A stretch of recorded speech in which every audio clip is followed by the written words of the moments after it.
JT O'Sullivan, we were just talking about it, but I want to give it its own topic.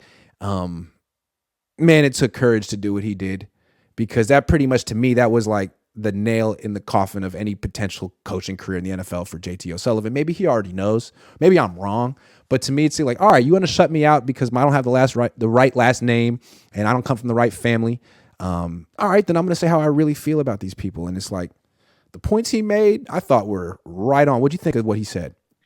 I thought the 2 points he made that I agreed with the most were, one, about the nepotism thing with Kyle Shanahan. Like, his last name definitely helped him break in as early as he did. Now, I think that two things can be true. Kyle benefited from being a Shanahan, and also he's a really good coach. So I think, like JT said, you got a head start, basically, on other people because of your last name. And I think that's fair. And Kyle might dispute that, but, Kyle always says, well, I didn't work for my dad right away. But like JT said, when your dad can make a phone call and help get you the job, like, yeah, it still matters a little bit. But I think that that's a good point. And to be fair to JT, he also pointed out the job that Kyle has done hiring minority coaches and helping minority coaches to advance their careers. So that rang true for me. And then the other part was the fact that JT said that Kyle's straight drop back passing offense is not as sophisticated as his play action game, as the running game, as the other parts of the offense. And that rang true for me because Kyle's entire game plan seems to be centered around avoiding the straight drop back passing game. So it would make sense to me that that part of the playbook is not as robust as the other parts. Yeah. I think he was also saying that, like, having that last name, not only did it give him an opportunity, but it like shields him from the type of criticism that JT O'Sullivan gave him. And I know Kyle Shanahan took a lot of criticism in Washington when he was younger. A lot of people on the East Coast felt he hadn't earned that and they made fun of him. But really, since 2016, he's been pretty much off limits. You can't touch Kyle Shanahan. He had that great season, the number one offense. I feel like if it's just one good year he had in Atlanta. And since then, like, all the missteps he's had at quarterback, not even scouting Patrick Mahomes, if his name wasn't Kyle Shanahan, if his name was Nathaniel Hackett, you know what I'm saying? And he didn't come from a family, people would make fun of him. People would ridicule some of the things they wouldn't, and maybe they would be too harsh. Maybe the media's wrong, but they would go after him. He didn't even get to over 500 until year 6. Like, I feel like people have given him the benefit of the doubt from like 7 years. That other coaches that are named Ben Johnson or Arthur Smith or just Mike Jones or whatever, they don't get that because, like, no one's heard of you.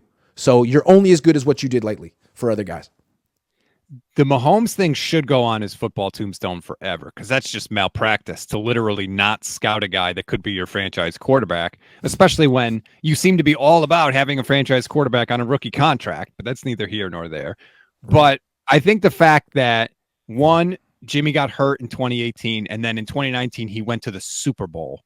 That also kind of shields you a little bit. It's like, because you're going to say, you didn't scout Patrick Mahomes, and then he's going to be like, yeah, guess what? I got to the Super Bowl. I get to the NFC Championship game every year. So that helps shield him from that a little bit. But I like what you said. It's like all of a sudden he's figured out the end-all, be-all of the holy grail of roster construction is a quarterback on a rookie deal. Well, then you committed the original sin. You got here, and instead of getting a quarterback on his rookie deal, literally any of them, you wanted Kirk Cousins at an expensive rate, fully guaranteed he was going to end up being next year. Right. Well, at least you figured it out eventually.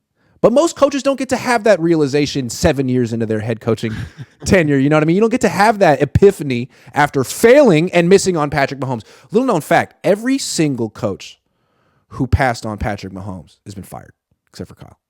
That you don't get a second chance unless you're royalty. Well, unless you're getting to the NFC Championship game. It's true. That's kind of shielded him from the whole Trey Lance, situation. It's like most coaches, if they trade 3 firsts for a quarterback and then don't even let the guy play, would get shit canned. But they get to the NFC Championship game anyway, so it is a very unique situation. 10 years down the line, if they don't win the Super Bowl, you'll wonder, like, would they have won it if they had spent these picks on something that actually on a player or 3 who were on the field? Nothing against Trey Lance, but like you just essentially didn't use those picks. Those are valuable commodities. Could one player have pushed the Niners over the top? Don't know. I guess we'll never know. But Those are the what ifs that we'll ask if they don't win the Super Bowl. I think a lot of people still assume that Kyle's knocking on the door and he's going to get through eventually. But if he doesn't, those are the questions he'll have to live with. I don't ever assume championships. Sometimes I look at this 49ers team and I think of the Bill Cowher Steelers teams back in the day. Great teams everywhere except quarterback. It was always Neil O'Donnell or Cordell Stewart or Mike Tomczak Tommy or something Maddox. like that. Like it was never Ben Roethlisberger. And then when it was, what happened with Bill Cowher? He won the friggin' Super Bowl. Right.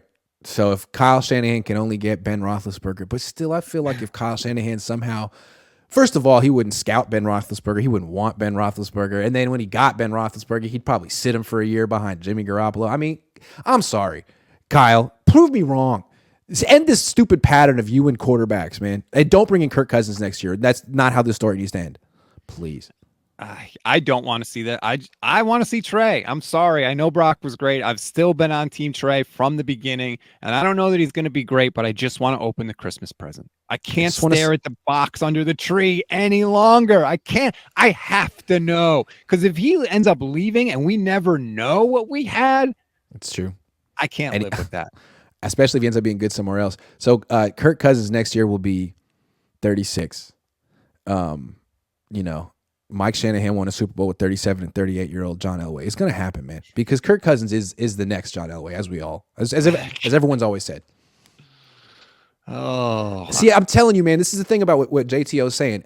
This is ridiculous, this kind of stuff that we're talking about, the quarterback options, Sam Darnold, Kirk Cousins. It's silly. And if it were Nathaniel Hackett on year 7, he'd be fired.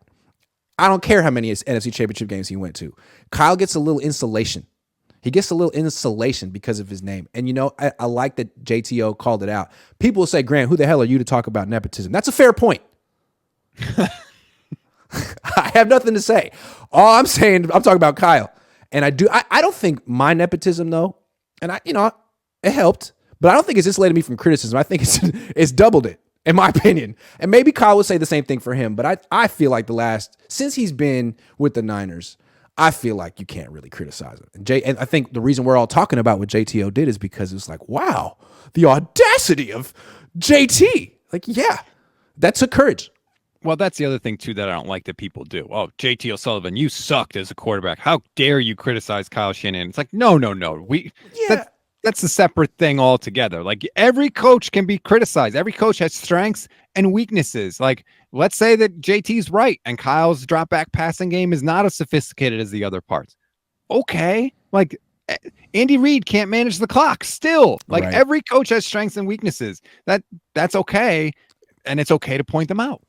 I think Kyle probably privately would agree with that assessment. I think his attitude is his defense is so good, his run game is so good, his play action passing game is so good. Time is so limited in practice and meeting. Why would I waste time in the drop back passing game? I'm not losing. I'm winning most of the time. We don't practice 2-minute drill. It's like, yeah, man, I totally get that. It's true. But eventually in the NFC Championship game, the Super Bowl, when you face the great team, like, you got to do it eventually. And that's JT's point. That's Kurt Warner's point. And Kyle's going to say, okay, so I'm going to change up what I do, and I'm going to devote time every week to something I'm only going to need at the very end of the season. Yeah. If you want to win a Super Bowl, I don't know. But that's sort of where he's at right now. Yeah, it does feel like the 49ers almost need a specific set of circumstances to line up correctly for them to win. Like you were saying, like if the game script always goes their way, they're going to win, because that's it usually does. It usually does. But when it doesn't, who can save you? Like, it was going their way in the Super Bowl against the Chiefs, right? Until it wasn't in the fourth quarter. They were up 10 with 6 minutes left. And then they lost by 11. Like, it happens quick. And these teams that are at the very end, like the last 2 teams can score in a minute. If they're down 4 with 56 seconds left, you lost. You lost. And you're not that team. And that's what's crazy. Like, the Niners tried to be that team. For whatever reason, they stopped running the ball in the fourth quarter with a lead. And they were like, we got to throw now. It's like, well, that didn't work. And they did that thing in the NFC Championship game against the Rams too. That didn't work. So maybe this year will be the year that they just run over everyone like the 1972 Dolphins. But I don't think you can do that anymore. Well, it is a little interesting that the only Super Bowl they got to was when they threw the ball 8 times in the NFC Championship game. It's amazing. Like it never came down to that question True. of whether or not they can do it because they beat a team, not to go all Rocky on you, but they beat a team like I never seen no team get beat before. You know, it's funny. We were saying you can't run the ball to win a championship. Like that Niners team arguably could have done it.